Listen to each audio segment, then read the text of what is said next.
Bom dia, hoje é quinta-feira, 23 de abril, e iniciamos mais uma transmissão ao vivo, direto do 8º andar da Prefeitura de Rio Preto. Essa é uma ação conjunta das Secretarias de Comunicação e de Saúde. Tem como objetivo atualizar a população de Rio Preto a respeito das medidas de prevenção, controle e combate à pandemia do coronavírus. Nesse momento, estamos ao vivo pela TV Câmara de Rio Preto, pela Rádio Educativa FM e também pelas redes sociais da Prefeitura. Hoje contamos com a presença da gerente da Vigilância Epidemiológica de Rio Preto, Andréa Negri, e também com o diretor-presidente da EMURB, Rodrigo Juliano. Iniciamos com a palavra a Andréa Negri, que vai nos atualizar sobre os casos de corona em Rio Preto. Bom dia a todos. Então, vou estar fazendo a apresentação para vocês da atualização da situação epidemiológica da Covid-19 aqui no município de Rio Preto. Que nesse momento, hoje, no dia 23/4, nós vamos estar falando sobre os dados que nós fechamos no dia de ontem, no dia 22 de abril. Em relação aos casos notificados, nós temos notificados nesse momento de pessoas que tiveram exames realizados, foram em torno de 1.122 pessoas. Desses casos, nós temos aí confirmados 5 casos que foram importados ou casos que foram resultados particulares, que foram os primeiros casos da nossa epidemia. Foram aqueles casos que viajavam, voltavam de algum país, e aí a gente fazia a investigação e foram os casos que adentraram aí a circulação da doença aqui no nosso município.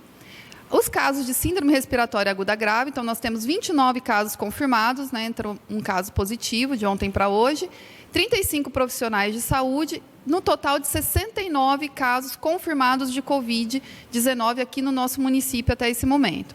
Foram descartados no total 918 casos, 135 estão em investigação, aguardando algum resultado de exame, e também temos aí os casos de síndrome gripal, que é em torno de 1.559 notificados até a data do dia 21, porque o sistema do Ministério da Saúde é o sistema que nós utilizamos, chama ESUS-VE. Ontem esse sistema ele estava instável, mas a Secretaria de Saúde, a gente já organizou uma metodologia de notificação em que nós não perdemos essa notificação em tempo real. Então, amanhã nós estaremos aí passando para vocês os casos notificados de síndrome gripal acumulados do dia 22 e 23. Quanto ao desfecho dos casos, que todo mundo quer saber, a doença, ela está produzindo uma imunidade, as pessoas que estão pegando a Covid-19, elas estão evoluindo como? Em relação à cura e alta, nós tivemos aí 33 casos desses 69. Então, a grande maioria, como também foram pessoas na faixa etária abaixo de 60 anos, são pessoas que evoluíram bem, passaram-se aí os 14 dias e estão curadas. Que estão dentro do período de monitoramento, ou seja, ainda estão dentro dos 14 dias, no qual a gente tem pedido para a pessoa ficar no isolamento domiciliar, bem como seus contatos domiciliares também não saírem de casa, são 20 pessoas. Óbito tivemos 8, e 8 pessoas ou ainda estão sintomáticas, depois dos 14 dias, então a gente pede que elas ainda continuem em isolamento, ou estão internados ainda após até os 14 dias. Em relação à faixa etária e o sexo das pessoas que estão confirmadas com Covid, é importante a gente ressaltar ainda que, como eu falei, a maioria é na faixa etária abaixo de 60 anos, ou seja, temos aí as pessoas que estão circulando, são as pessoas que estão se infectando.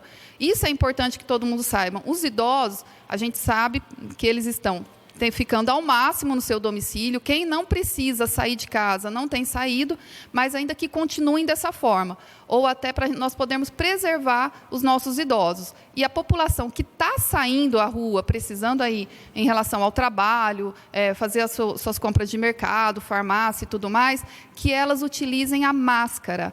Dentro do decreto da Prefeitura que fizemos aí nessa semana, é importante que as pessoas utilizem a máscara para adentrar em qualquer estabelecimento, inclusive as unidades de saúde.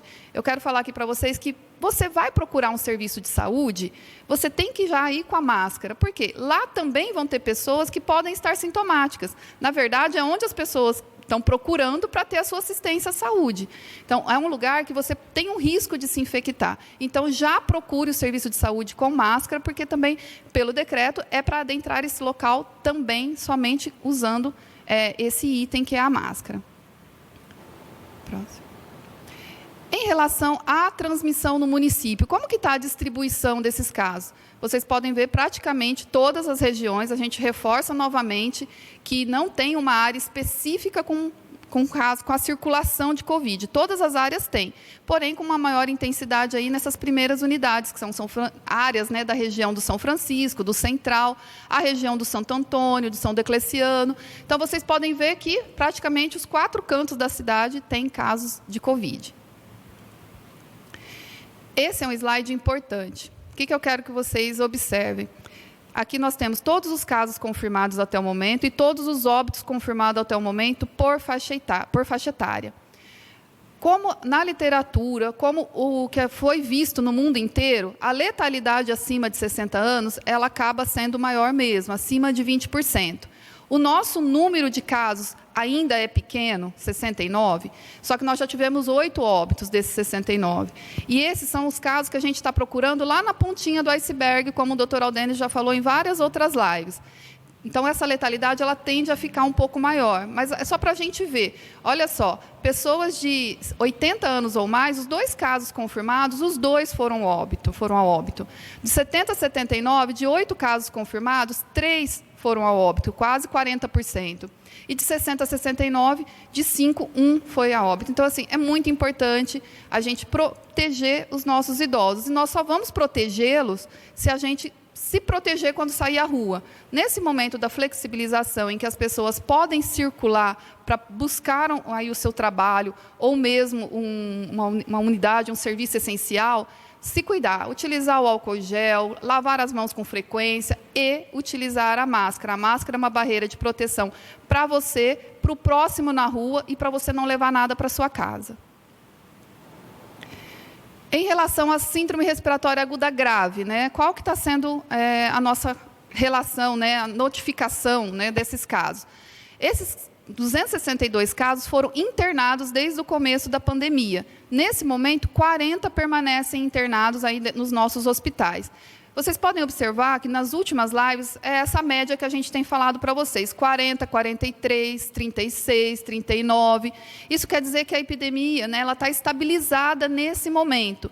Isso tudo graças a todas as medidas que nós estamos tomando desde o início, que é o distanciamento social e agora essas medidas aí de proteção da população quando ela sai à rua. Próximo. Então, os óbitos não tivemos alteração de ontem para hoje, foram ainda os 36 notificados, 28 descartados e 8 óbitos confirmados por Covid aqui no município até o momento. Obrigado, Andréia, pelas informações, pelos esclarecimentos.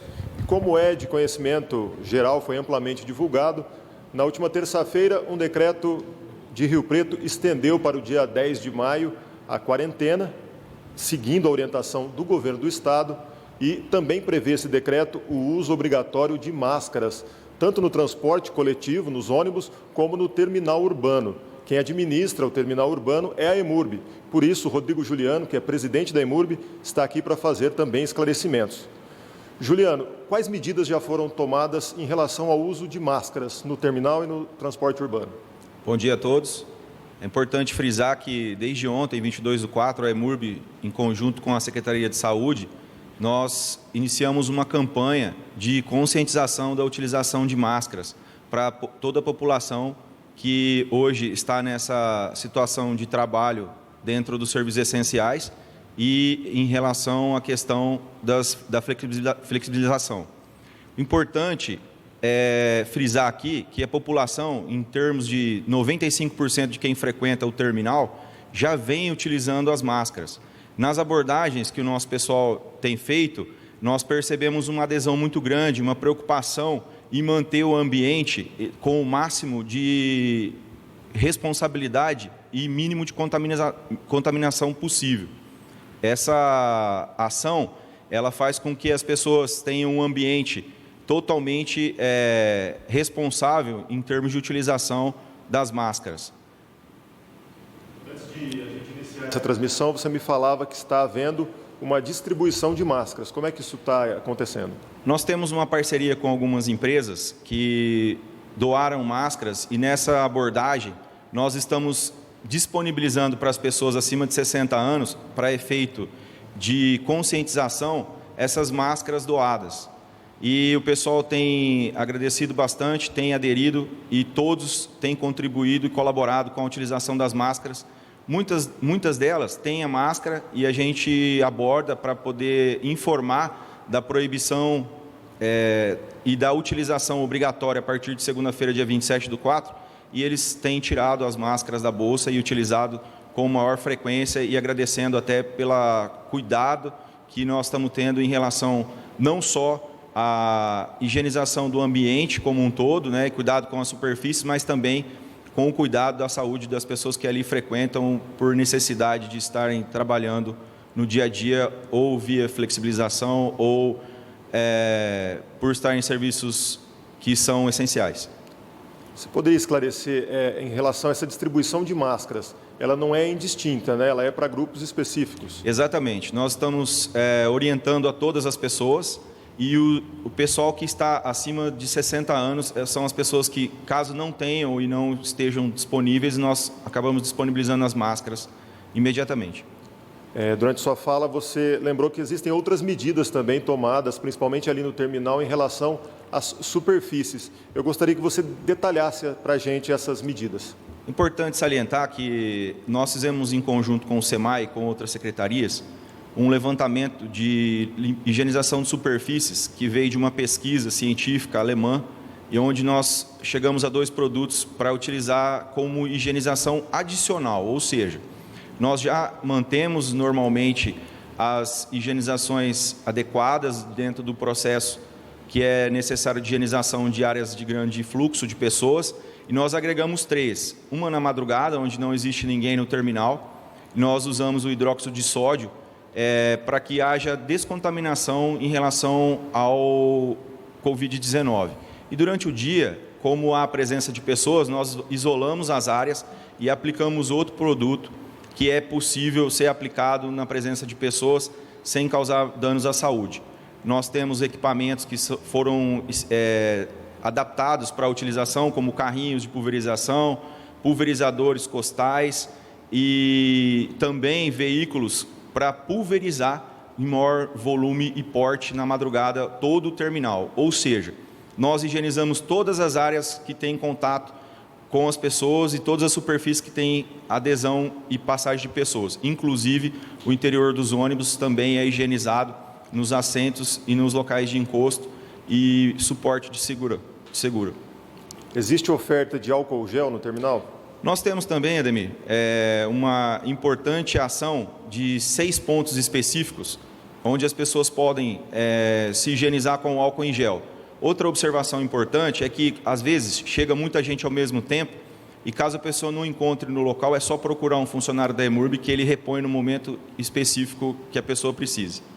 Além dessas ações, nós também disponibilizamos várias informações nos totens que passam informações de uso de máscaras, de formas de se prevenir do contágio do Covid-19 e também no espaçamento de utilização do ambiente, que ele recebe muitas pessoas e a gente colocou bastante faixas especificando o distanciamento de 1,5 m entre uma pessoa e outra.